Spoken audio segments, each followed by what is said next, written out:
Okay, welcome people back to 1988 and the arcade machine that is Altered Beast.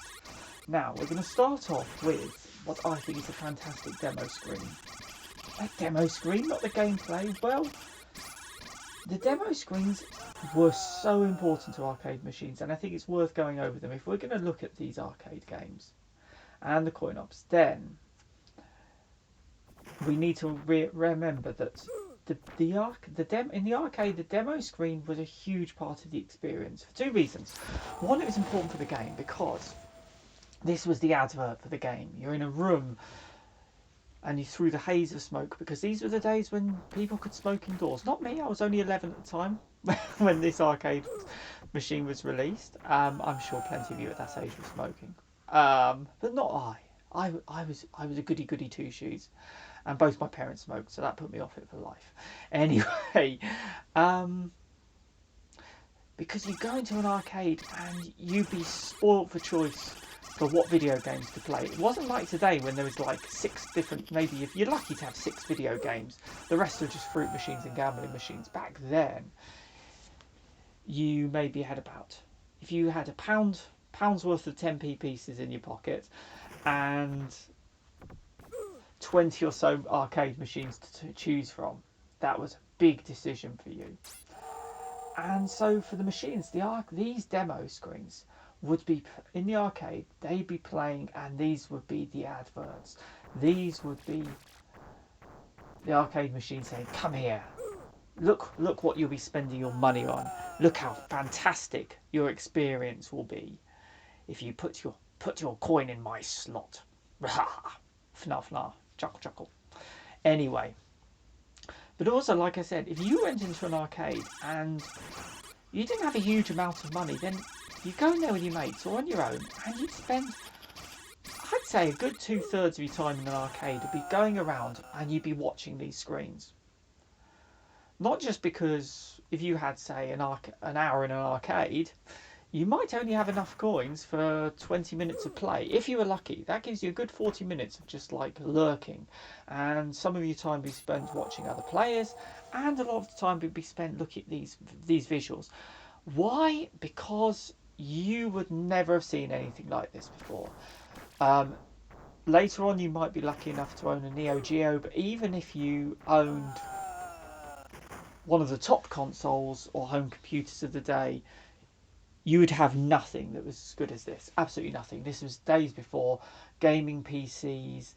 Around this time, I suppose you'd have the 16-bit consoles and 16-bit computers like the Atari ST and the Amiga, but they still would not be able to handle this sort of performance.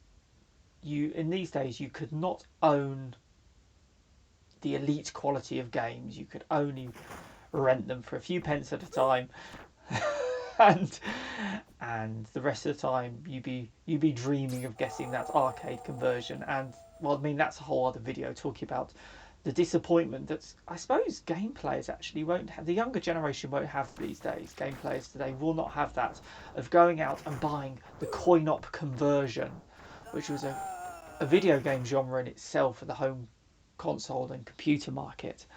But that's another thing to talk about. But let's have a look at the demo screen of this. So, 1988, narrative in games, I suppose, was just coming to the forefront. And Altered Beast actually is a narrative-driven game. It does have a story, but it doesn't boast about it on its demo screen. Later games will. Hopefully, the gods of the internet willing, I will produce a few more of these videos, and we'll look at some of the later ones, because the time we get into the 90s, coin-ops become a lot more interested with story, and we'll see about that. But Altered Beast, you can see here, it's a fairly quick, and this was so mesmerising. But I could be mesmerised by this demo screen. It's largely scene setting and a gameplay demo. It shows you what you'd expect if you did put that coin in, and it also shows what you may not experience if you put your money in any other machine. So let's carry on. Let's start with the start. So the first screen we'll see after this little bit is, here we go. We have a very quick shot of a sort of a Greek marble, showing that this game is set in ancient Greece. This carried quite a bit of currency, I think, when I remember being 11 at this time, and the old Ray Harryhausen films, the Greek mythology films like Jason and the Argonauts and Clash of the Titans, the original, not the remake, the original, they still had a lot of currency. They were brilliant films. Ancient Greek myths were, I was a big fan of them. And also this was the time of dark fantasy. The fighting fantasy books were just coming out.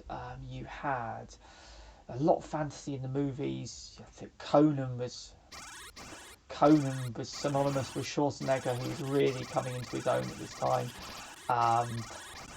If you watched TV in Britain, you would have watched Nightmare. Dungeons and Dragons was big. So the fantasy genre was good and could be guaranteed to get a bit of money its way. So this would have been popular. Now we have a look at the gameplay. So we've got, looks like a standard beat 'em up type game. Again, this game fairly novel, and the graphics are really big. The character graphics are nice, big, chunky graphics. Big chunky men hitting each other. No, let's not get too camp here. But the size of the sprites was an important thing, because again, he played a home computer. Home computers were sort of coming big at this time, but you were dealing with like 8-pixel square sprites. So actually, this would have been quite a big draw. Look at the size. Look at the muscularity. No, that's for another. But this, yeah. So that would have been a draw. But also, this now shows off two important things about the gameplay. First off here, so we start off with our two Muscle Mary characters. They're pretty powered up already, but look, you've got these orbs. And look at that animation. And look at this animation. Seriously, the eyes are the window into the soul, as all art students will know. And actually, I remember being so mesmerised by those eyes. And I remember being in an arcade with some friends, and we just saw that screen, and you never seen that level of cinematic and animation. If it was around this time, you didn't see much of it, not animated like that. And that scene where the human character turns into the werewolf, again, that's a great, not only a great fantasy motif, and I said that was important at the time, but you never saw that level of portraiture in games and that level of character. So that was something, it's like, wow, it was original in the same way as sampled speech in a game was. It was something to really latch on and give character, and that's a fantastic bit of animation.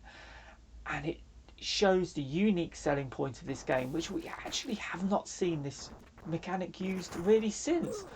I mean, how many modern day games have the mechanic of turning into a beast and thoroughly altering the flow of the gameplay as its core mechanic? Why not? Why has that not been used? But you can imagine back then, this was something quite different. It's quite spectacular. Now it shows two things. I mean, interestingly, and we'll see it later, it only shows you morphing into the wolf character. But it also shows you a hint of level 2 here. So you've got level 1 here. Sort of standard outside world, scrolling left and right. That animation is great, but it's the only one they put the time into. We'll see that later. And you've got this great scene of the eyes, and then it shows you your reward. And suddenly at this point, this is the reason why a player wants to put that money in their in the coin-op machine. They want to play as that wolf. And what's more important here, after this green, it shows you a sample of a later level, and you're a different creature. See, it doesn't show you the human characters again, it just teases you with another monster that's actually even more exciting than the wolf. It's showing you being a dragon, and that's just amazing. So immediately, that's what's hooking the player. That's what's worthy of your credit. And that's what the player wants to do. The player wants to achieve that beast mode. So let's... Right, the game has won me over. I put a credit in. Let's start. Now, you remember what I said actually about the storyline? Here we go. Rise from your grave and rescue my daughter. That's clearly Zeus. And that's pretty much all she wrote about this... about the story. We don't know who we're fighting. We don't know who the bad guy is. We don't even know the name of his daughter. But we do know that there's a wolf there, and there we go. It's our first power-up. But, hey, why am I not the wolf? And immediately the game has got us hooked. Because actually, if we're playing this, we've got a little bit of an upgrade, but we're pretty puny. And you can see we can be easily steamrolled by the enemies. This is a platform game through and through. It's not like a beat-em-up. See, I've reached another level of power up here. So the game's keeping me teased. It wants to keep me going. And look at that. Look at the muscularity there. And I'm still as puny as hell. I'm no less fragile. But anyway, it's not like a beat-em-up where you can only get injured by a player, an enemy, I mean, when they actually attack you. A slight collision with any enemy will damage you. So we're definitely in platform game territory here. And here we go. Now the game made it difficult to get that third wolf because it ran right past me and steamrolled me. And here we have the boss of the level, but he won't bother with me because I'm not in beast mode. You can only kill the boss when you're in beast mode. And the game keeps you playing. Do you see, it's kept me holding on. The level loops infinitely and it will keep me holding on. And I'll keep putting money into this game because I want to play... I missed another wolf. I want to play as that werewolf character. The controls are so clunky. You can see how difficult it is to jump and attack. It is really unforgiving. But that's actually part of what the game wants. See, I've missed a chance of getting that wolf again. Because the game knows that the player at this point really wants to become the beast. So it will make it as hard as possible to get to that objective. And I really should have got that third beast orb by now. I've missed my chance. I'm going to have to loop the level again. But it'll just give me more play time with the beast. You see, I've lost a credit already. And that's what the game really wants me to do. Because it's got, like I said, it's got me hooked on achieving that. And you also can see that actually... So let's talk about the gameplay actually here. So I've said that it's definitely a platform game. You're very fragile as the player. It's actually not very enjoyable to play as the human character here. You're feeble. Jumping is an absolute chore. And here we go. I finally got it. And suddenly, this is what I've been after. Your movement speed is doubled and you're finally playing the game as you feel it's meant to be played.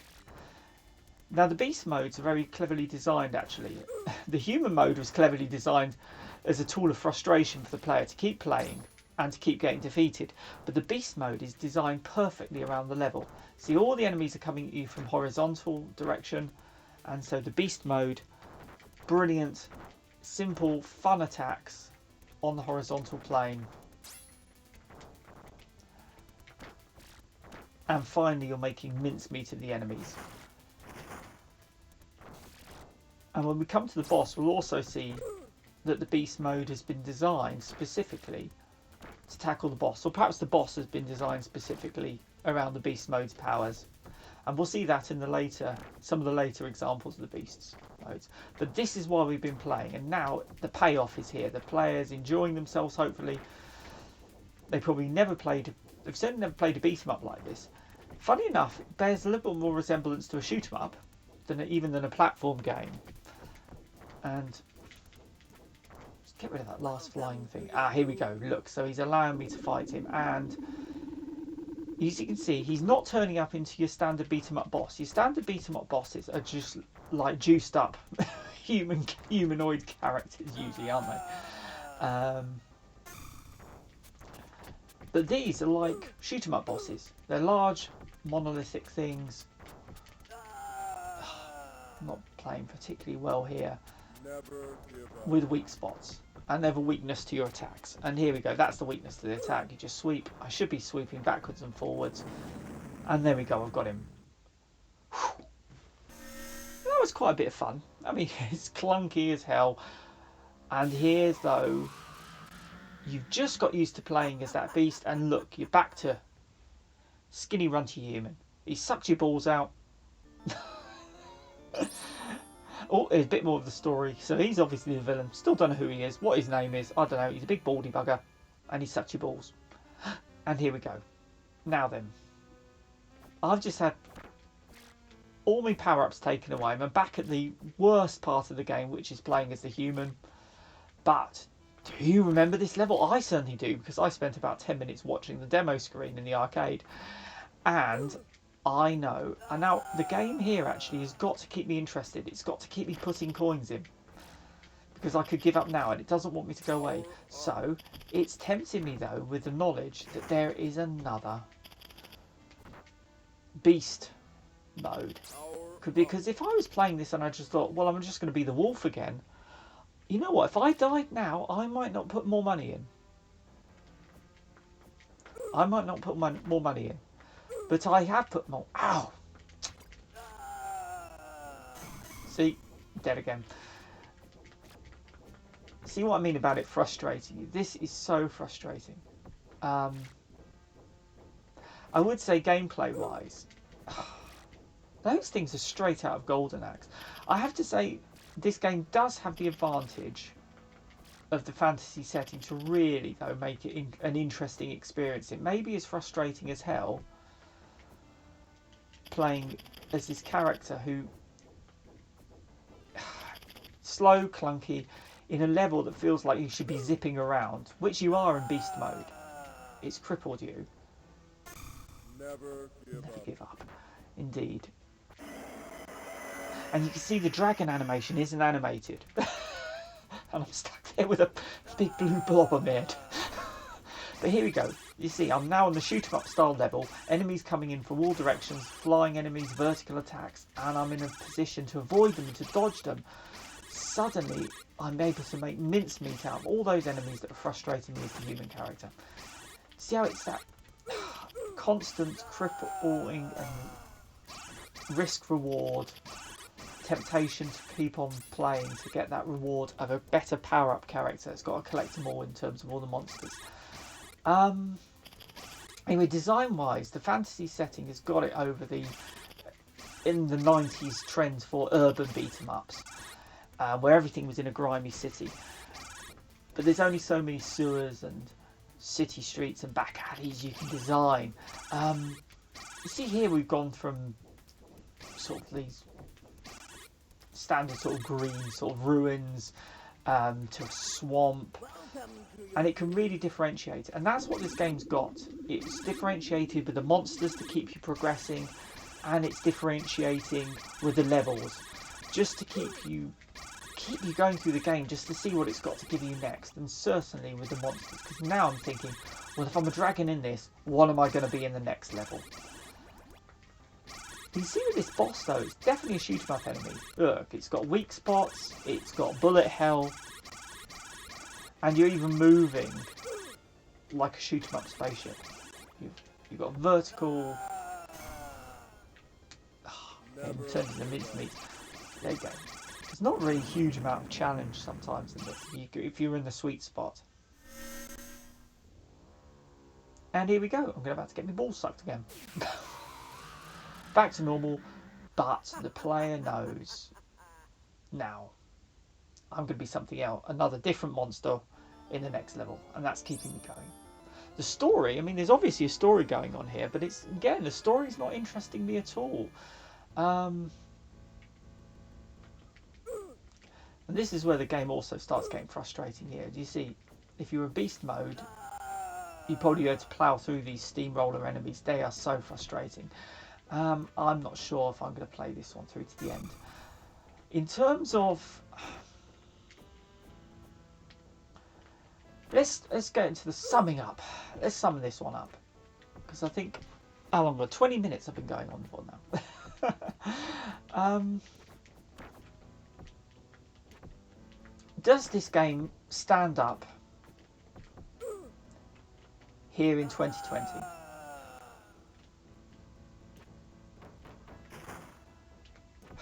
It's difficult. As much as I love this game, I'll tell you a little story. When I was in secondary school, I think this came out a couple of years before I went into secondary school, and I played this on holiday. It was on a campsite in France.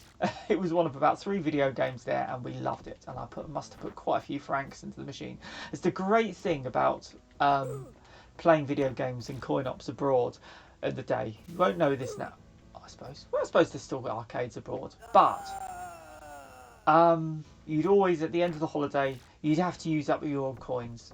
I'd have a pocket full of francs. They had to go somewhere. What better than a coin-op machine when you're 11 years old? Fantastic. But when I got to school, this was a new game that was out, and it was still big, and it captured people's imagination.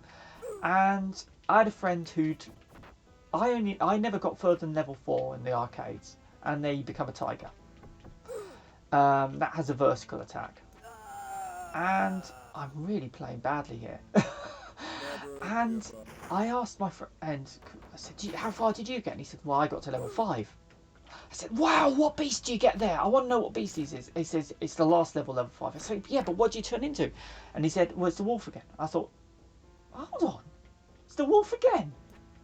You big fibber. Well, I might have said something a bit ruder. See, this game is just not set up for platforming. It's a platformer, but the platforming element is so frustrating. Anyway, I thought, well, why are you the beast again? The wolf again, I mean. And I thought, no, you're lying, it can't be. So I played the coin op, and I got as far, not the coin op, I played this version. I never completed it until I got the main version.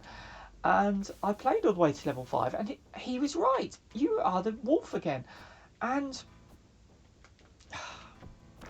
it's one of those things about this game that really frustrates me, that apart from constantly falling down pits, is that as well as by this level 3, I am sick of this game. I'm sick of playing as the human, because you are really at a disadvantage on this level of the game. The platforming really is unpleasant, with all these pits in the ground and steamroller enemies. The sweet spot for the game is levels 1 and 2, I think. And also after those levels, you see a lot of reusing of assets. By the time you get, thank goodness, by the time you get to level 4, a lot of the enemies being reused. You're fighting the zombies again. And the human character is also an absolute chore by this point.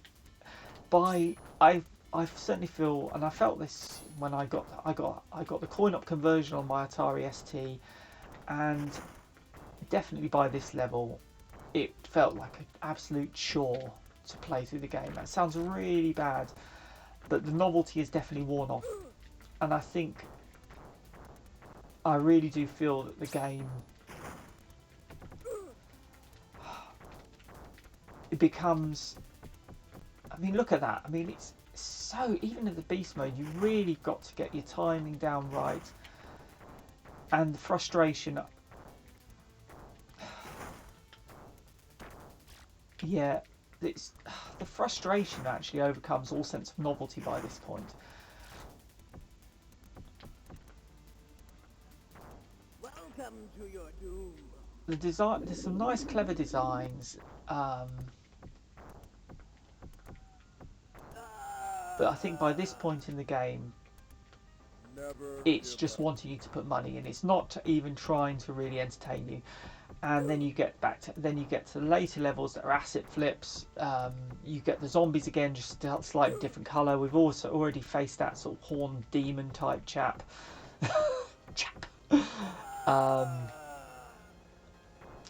Who's who's there. You don't meet the ants again, thank goodness.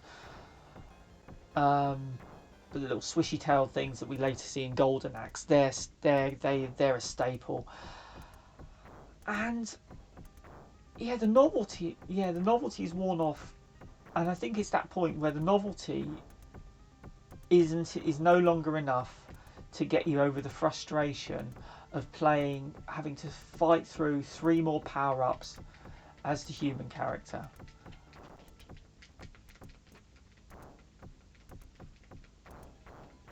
Here we go. Oh, that's how you defeat. You don't bounce on him, you have to breathe on him. But by this time, I'm thinking, is it worth going through? Is it worth playing as that human character again for the 4th time? And I think no. I think by this time, if I run out of money, I run out of money, and that's it. I could call it a day. Never give up. And I think that's a real shame, because I think there are technical limitations with this game. I don't think it is all design that the human character is so clunky. I really do think actually there's some technical limitations as well. They were not, whether it's they just didn't really know how to program it, or I don't. That beat 'em ups at this time actually weren't that polished, and this should have been a beat 'em up. This should not have been a platform game. The fact that you've got these strange instances of bullet hell mixed with beat 'em up action. It shocks me that there was never an Altered Beast 2 actually as well, and I think that's what it comes down to. I think the central idea, the concept, is brilliant. Just playing as a human character whose aim is to upgrade into a killing machine monster is fantastic, and it's what video games were made for, that sort of idea. And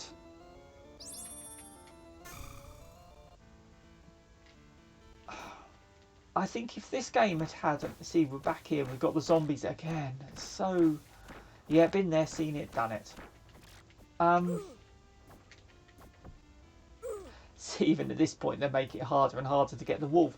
So actually, by this point in the game, they're frustrating the player even more, which I think is actually a bad design choice. I think if you got this far, they should at least throw the player a bone a bit, and at least give you a chance. Like I said, maybe they're just thinking, well, if he's put this much money in and is playing this far, he'll keep putting money in to see the end of the game. Do you see? That's 2 really difficult wolves to get, and I've lost the will to live. I think if the developers, 2 more years' time, we'd have been in the 90s, the beat 'em ups, scrolling beat 'em ups, 2.5D or 2D, whichever, were really coming into their own. The mechanics were getting there. Altered Beast 2, if they'd made one, and I don't think there ever was one. There were some reboots that came out for the home consoles later on. I think there was one for one of the PlayStations and the GBA, I think.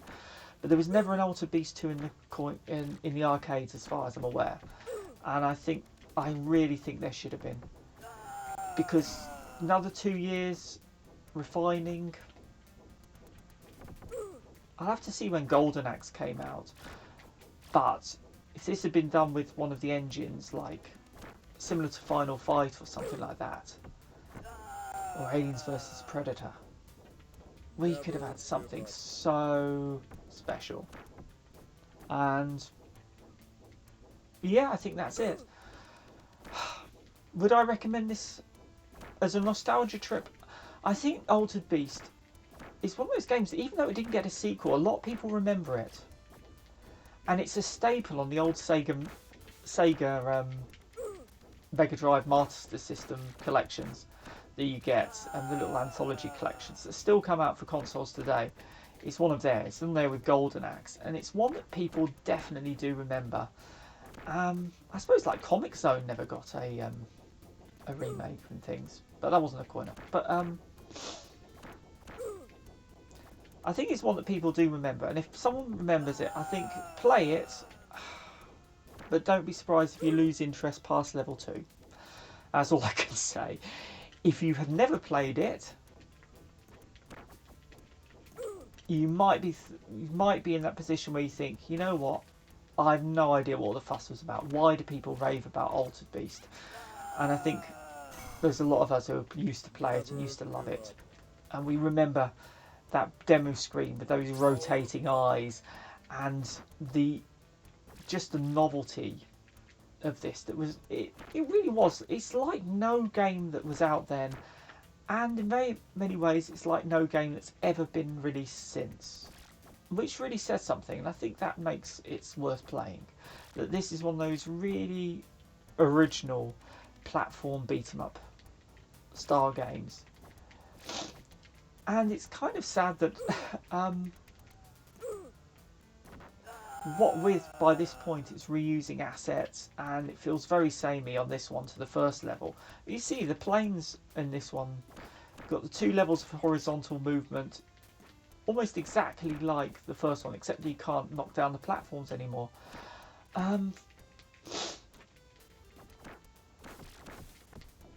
Yeah. Lost my train of thought now. Yeah, it cheated itself out of its own originality. I mean, it had all this potential for wildly different levels and different creatures populating the levels. You know, the level 1 and level 2, you look at them, they're really unique set of enemies. And level 3 as well, you've got the ants and stuff. But by this level 4 and 5, it's reusing its assets, and it's lost any trace of originality it has had. And I think, yeah, it's definitely worth it for the nostalgia trip, but as a really playable game that you'll want to master, I think it's too frustrating. I say that's a real wuss, but I think this isn't Dark Souls. This is literally, you're hampered by awful controls of the human character, and whether that was a deliberate way of getting you to spend money, I personally think it was. I do think that the big sales pitch of this game was to get it to be a money sink of putting money in just to get to that beast mode. But they didn't have to make it so unpleasant to play the human character. In the platform genre, it's traditionally been all about dodging. The instant hit collision detection has made that necessary, and it's been a traditional part of the platform genre. Altered Beast throws these huge clunky sprites at you, which does not sit well with that genre. The beast mode allows you to dodge, not only dodge, but also to do lethal dodging. Your character, as well as moving around extremely fast, kills whatever it's touching, like with the wolf and the firebolt, and the dragon with the lightning.